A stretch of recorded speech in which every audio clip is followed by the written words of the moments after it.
إن الحمد لله نحمده ونستعينه ونستغفره ونعوذ بالله من شرور أنفسنا ومن سيئات أعمالنا من يهده الله فلا مضل له ومن يضلل فلا هادي له وأشهد أن لا إله إلا الله وحده لا شريك له وأشهد أن محمدًا عبده ورسوله يا أيها الذين آمنوا اتقوا الله حق تقاته ولا تموتن إلا وأنتم مسلمون يا أيها الناس اتقوا ربكم الذي خلقكم من نفس واحدة وخلق منها زوجها وبث منهما رجالا كثيرا ونساء واتقوا الله الذي تساءلون به والأرحام إن الله كان عليكم رقيبا يا أيها الذين آمنوا اتقوا الله وقولوا قولا سديدا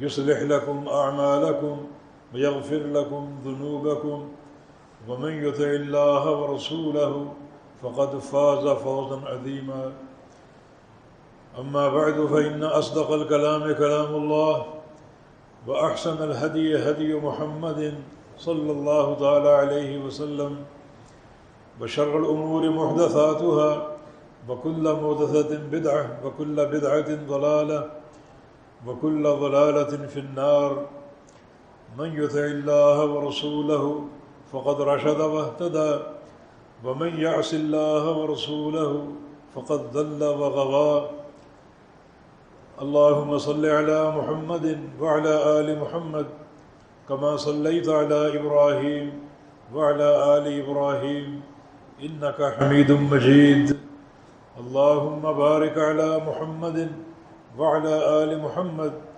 كما باركت على إبراهيم وعلى آل إبراهيم إنك حميد مجيد سبحانك لا علم لنا إلا ما علمتنا إنك أنت العليم الحكيم رب اشرح لي صدري ويسر لي أمري واحلل عقدة من لساني يفقه قولي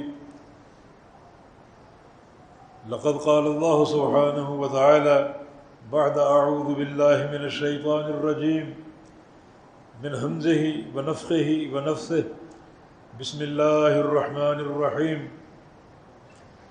ولا تحسبن الله غافلا عما يعمل الظالمون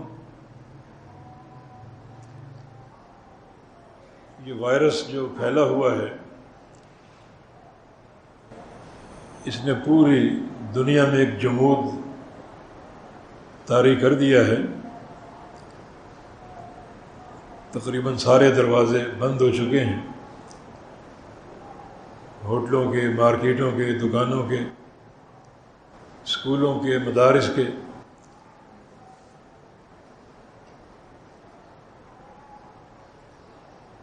ایک دروازہ کھلا ہوا ہے اور وہ توبہ کا دروازہ ہے جو کبھی بند نہیں ہوگا حتیٰ کہ یہ سورج مغرب سے طلوع ہو جائے. وہ دروازہ دن ہو رات ہو ہمیشہ کھلا ہے.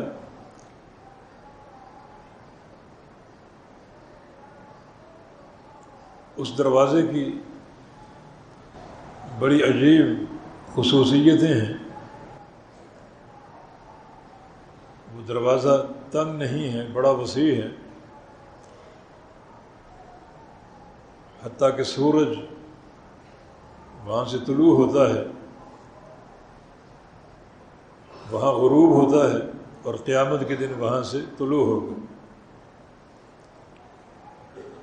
اتنا کشادہ وہ دروازہ ہے.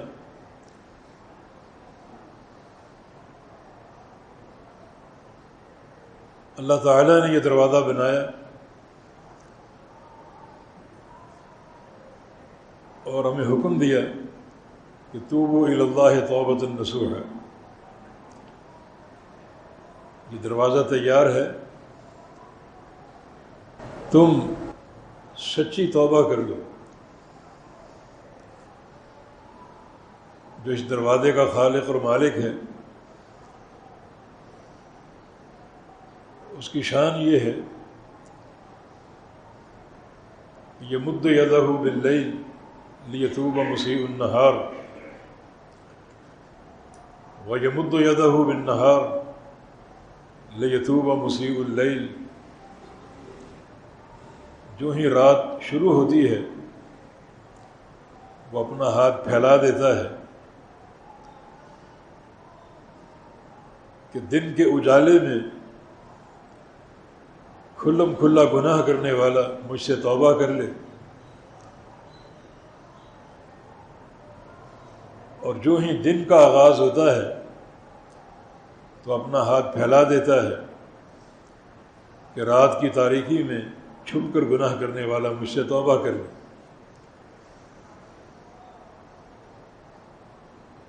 للہ افرح بتوبۃ عبدہ، یہ خوش ہونا اللہ تعالیٰ کی صفت ہے، اور اللہ رب العزت سب سے زیادہ اس وقت خوش ہوتا ہے جب اس کا بندہ توبہ کر لے۔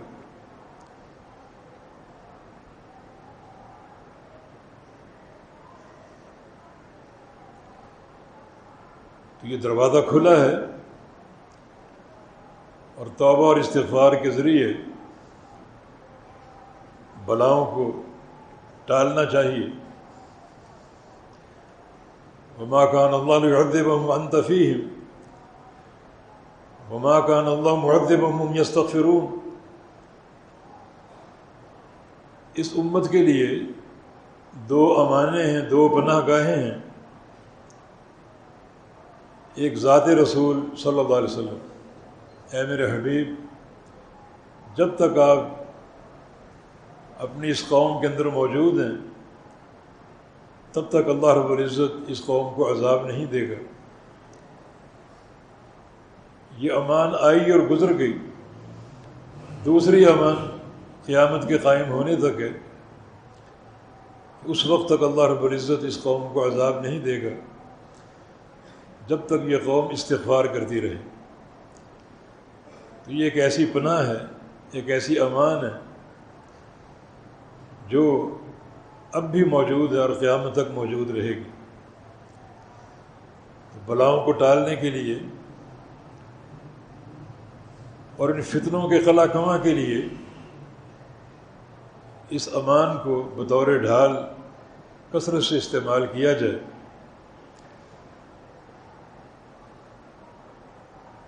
دوسری ایک پناہ گاہ اور بھی ہے، اور وہ ہے صدقہ دینا۔ صدقہ بھی بلاؤں کو ٹالتا ہے، اور نبی علیہ السلام کی حدیث بھی ہے داووا مرضاکم بالصدقہ، اپنے مریضوں کا علاج کرو صدقہ کے ساتھ۔ یہ مرض ایک وبا کی صورت میں پھیلتا جا رہا ہے، اور صدقے کی کثرت اس وبا کو ٹالے گی اور اس مرض کا خاتمہ کرے گی۔ اپنے مریضوں کا علاج کرو صدقہ دے کر۔ ان صدقۃ تطفئ غضب الرب کما یطفئ الماء الحطب۔ صدقہ تو اللہ تعالیٰ کا غضب بھی ٹھنڈا کر دیتا ہے، جیسے پانی ایندھن کی آگ کو بجھا دیتا ہے، ویسے صدقہ جہنم کی آگ کو بجھا دیتا ہے اور اللہ تعالیٰ کے غضب کو ٹھنڈا کر دیتا ہے۔ صدقے کی قوت اور صدقے کی تاثیر اور اس کی طاقت کا اندازہ قیامت کے دن ہوگا۔ وتدنو الشمس حتى تكون على مسافة میل، جب یہ سورج قریب آتے آتے ایک میل کے فاصلے پر آ کر ٹھہر جائے گا۔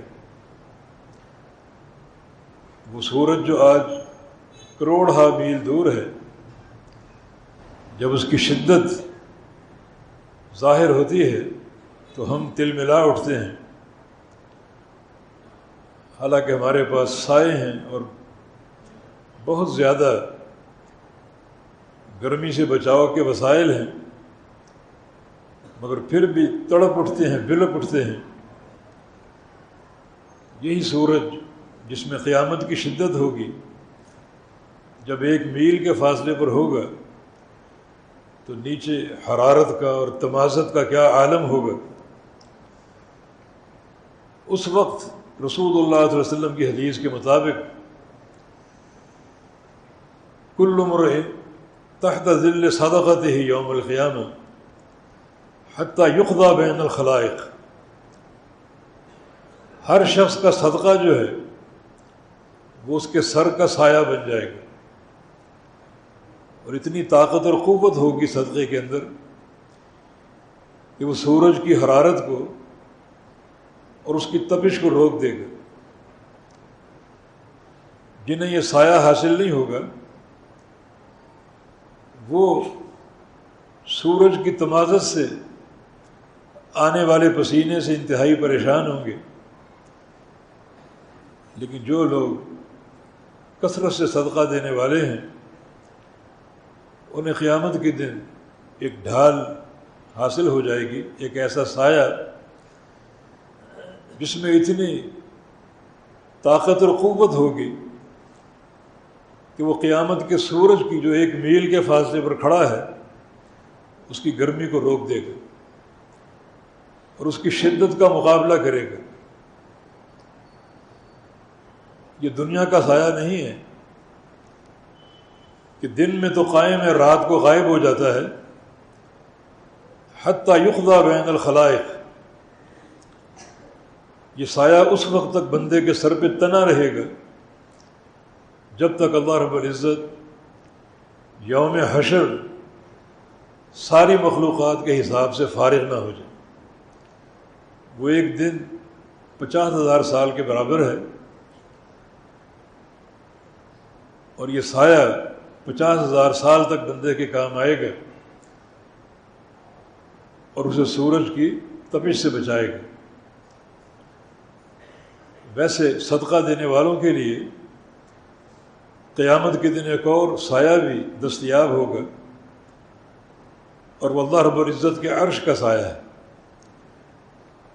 نبی علیہ السلام کا ارشاد گرامی، رجل تصدق بصدقۃ فاخفاها حتی لا تعلم شمالہ ما تنفق یمینہ، وہ شخص جو صدقہ دے اس قدر چھپا کر کہ اس کے بائیں ہاتھ کو معلوم نہ ہو سکے کہ دائیں ہاتھ نے کیا خرچ کیا ہے، تو اللہ رب العزت اسے قیامت کے دن اپنے عرش کے سائے میں لے لے گا۔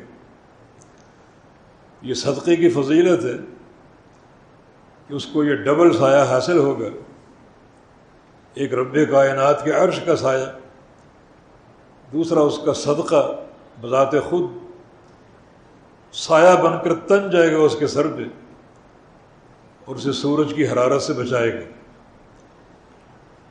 جس صدقے میں اتنی تاثیر ہے اور قوت ہے کہ وہ سورج کی حرارت کا مقابلہ کر لے اور جہنم کی آگ کو بجھا دے، اس صدقے کے سامنے یہ کرونا شرونا کوئی چیز نہیں۔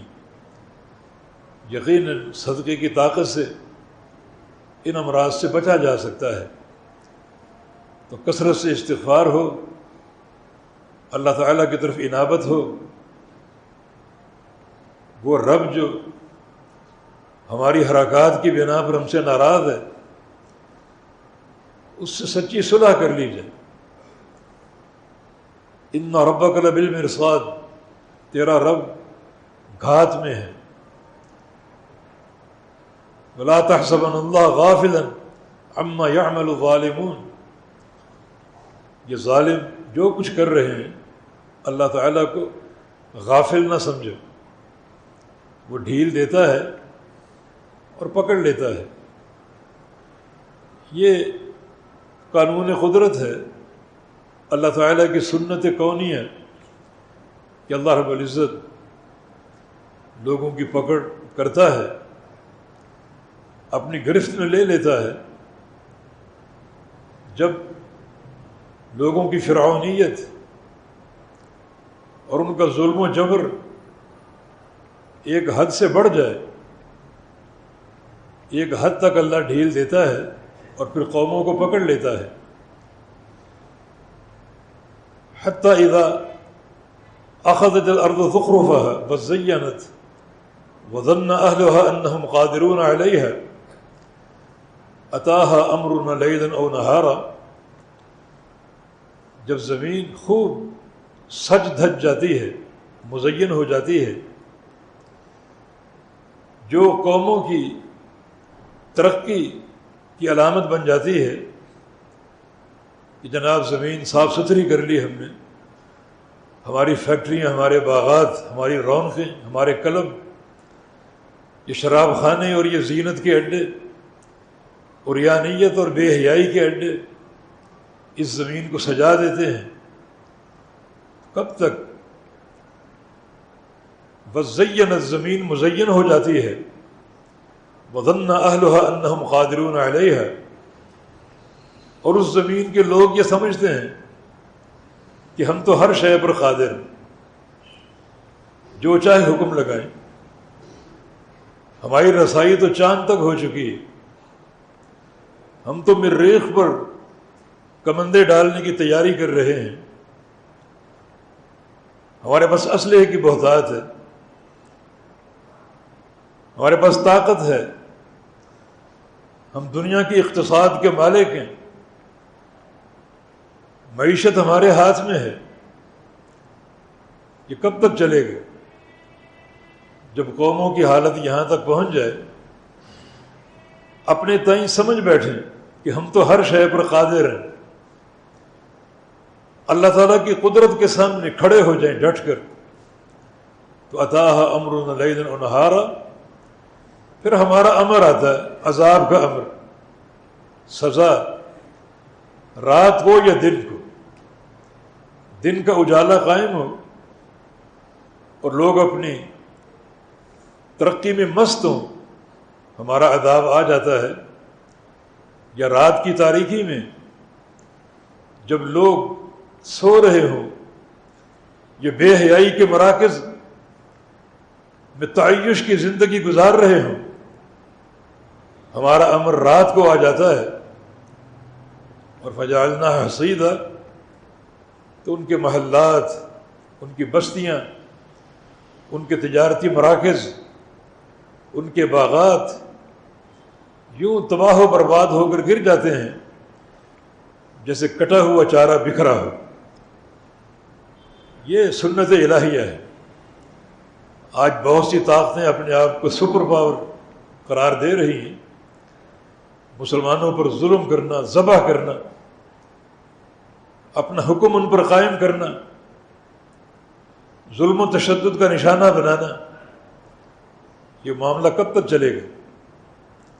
آج یورپ اپنی پکڑ میں آ چکا ہے، اور ماہرین کی رائے کے مطابق یہ جو وبا ہے یورپ پر اپنے پنجے گاڑ چکی ہے، ٹریلینوں ڈالر یہ مرض تجارتوں کا نقصان پہنچائے گا، ان کی معیشت مفلوج ہو جائے گی، ان کی طاقتیں پارا پارا ہو جائیں گی۔ یہ ہے وہ اللہ تعالیٰ کا قانون جو ہمیشہ قائم رہنے کے لیے موجود ہے، اس کے ہاں ڈھیل ہے مگر پکڑ بڑی سخت ہے۔ ان ربک لبالمرصاد، تیرا رب گھات میں ہے، اور اپنے پروردگار کو غافل نہ سمجھو، یہ پکڑ کسی وقت بھی آ سکتی ہے، اور یہ پکڑ اس مرض کی صورت میں آ چکی ہے۔ سینکڑوں کی تعداد میں موتیں روزانہ ہو رہی ہیں ان ترقی یافتہ قوموں میں، اور کوئی ان کے پاس طاقت نہیں اس سے بچاؤ کے لیے، کوئی حربہ نہیں بچاؤ کے لیے، بربادی کے دھانے پر کھڑے ہیں۔ لیکن یہ کیفیت، یہ صورتحال ہم مسلمانوں کو توبۃ النصوح کی دعوت دیتی ہے۔ یہ قانون الہی آتا رہا ہے اور آتا رہے گا اور آ چکا ہے۔ بسم اللہ الرحمن الرحیم، الحاقۃ ما الحاقہ وما ادراک ما الحاقہ، الحاق کا قیامت کا نام ہے، یہ حق سے ہے، حق کا معنی سچ، سچی آنے والی چیز، تم لاکھ اس کا انکار کرتے رہو مگر یہ حق ہے، حاقہ برحق ہے، یہ آنے والی، آ کر رہے گی، یقینی۔ مل حاق کا، تم کیا جانو حاقہ کیا ہے؟ وما ادراک مل حاق کا، تمہیں کیا معلوم یہ حاقہ کیا ہے؟ یہ قیامت ہے جو قائم ہو کر رہے گی اور پوری کائنات کا نظام تہ و بالا ہو جائے گا،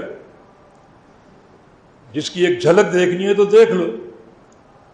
کذبت ثمود وعاد بالقارعہ، قوم ثمود اور قوم عاد نے اسی حاقہ کو جھٹلایا۔ القارعہ اس کا دوسرا نام ہے، یہ قارعہ قرع سے ماخوذ، اور قرع دستک دینے کو بولتے ہیں۔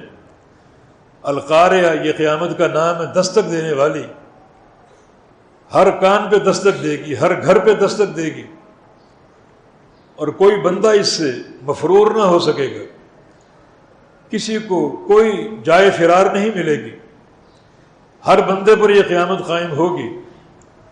تو قوم عاد اور قوم ثمود نے اسی قاریہ کو جھٹلایا۔ قوم ثمود وہ قوم ہے جس کی طرف اللہ تعالیٰ نے صالح علیہ السلام کو بھیجا، اور اس سے قبل قوم عاد جس کی طرف ہود علیہ السلام کو مبعوث کیا گیا۔ انہوں نے انبیاء کی دعوت کو جھٹلا دیا، اپنی طاقت پہ ناز تھا، اپنے وسائل پہ گھمنڈ تھا، بھاری بھاری جسموں کے مالک تھے، کھجوروں کے تنوں جیسے ان کے جسم تھے، اور بڑی طاقت کے نشے میں مست اور چور، اور سمجھتے تھے کہ کوئی ہمارا مقابل نہیں ہے۔ لیکن کب تک اکڑتے؟ آخر قانون الہی موجود ہے، اللہ تعالیٰ گھات میں ہے۔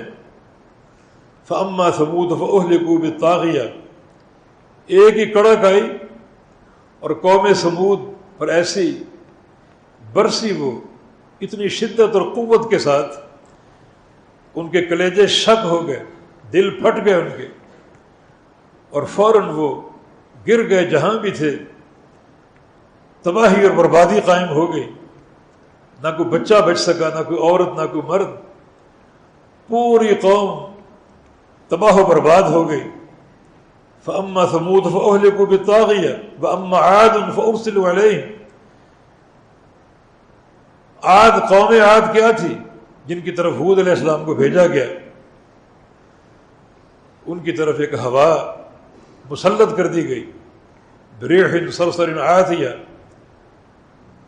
وہ ہوا بڑی شدید تھی، ایک شدید آندھی،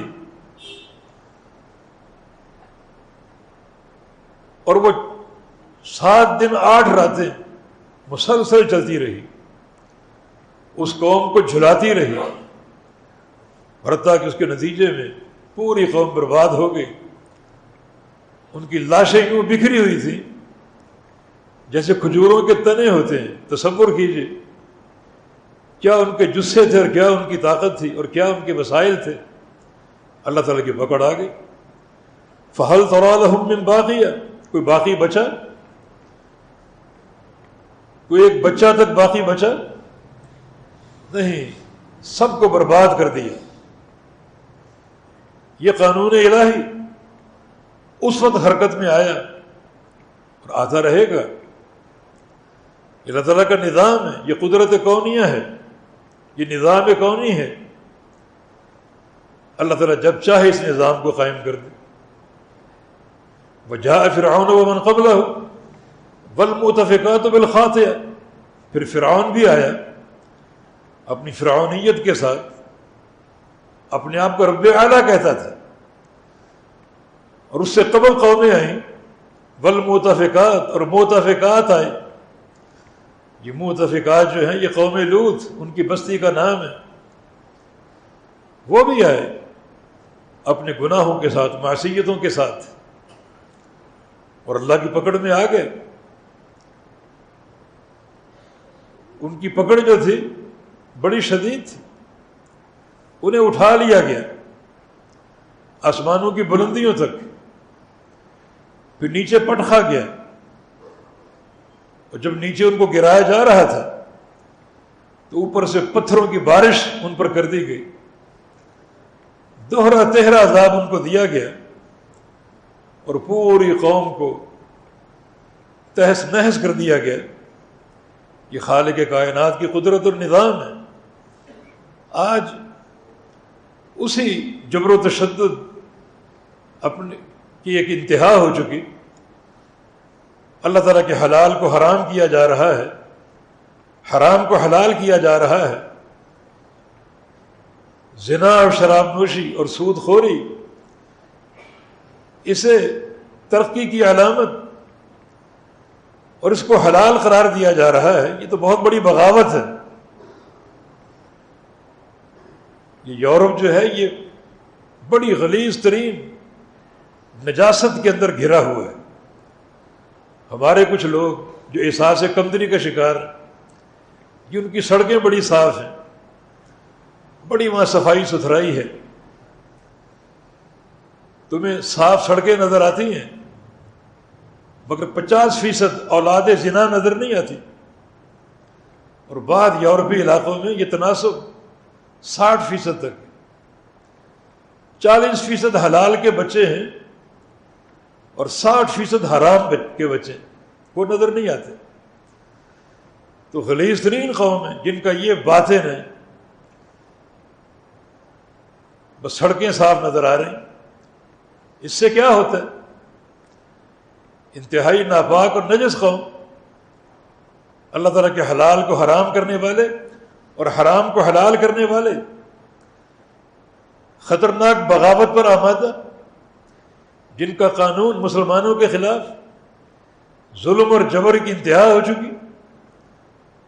تو یہ قانون الہی آ چکا اور ان کی اقتصادیات بربادی کے دھانے پر پہنچ چکی۔ ایک عجیب تباہی واقع ہو چکی اور ہونے والی ہے۔ اللہ تعالیٰ سے ہم عافیت کا سوال کرتے ہیں، اللہ تعالیٰ ہمیں توبہ اور انابت کی توفیق دے۔ اللہ تعالیٰ ہمیں وہ سارے امور اپنانے کی توفیق دے جن سے اللہ تعالیٰ کا عذاب ٹل جاتا ہے۔ ہمیں بھی ایک جھنجھوڑا جا چکا کہ اللہ تعالیٰ سچی صلح کر لے۔ یہ دوستی ہی کارآمد ہے، وہی بچ پائے گا جو اللہ تعالیٰ سے سچی دوستی کر لے اور سچی صلح کر لے، جس کا نقطہ آغاز توبہ اور انابت کی شکل میں ہے، رجوع الی اللہ، اور پھر اللہ تعالیٰ کے دین کے ساتھ تمسک، اللہ تعالیٰ کا ذکر، اس کا خوف، تقوی اور پرہیزگاری، اور اس کے جو فرائض اور شرائع ہیں ان پر عمل اور ان کو اختیار کرنا۔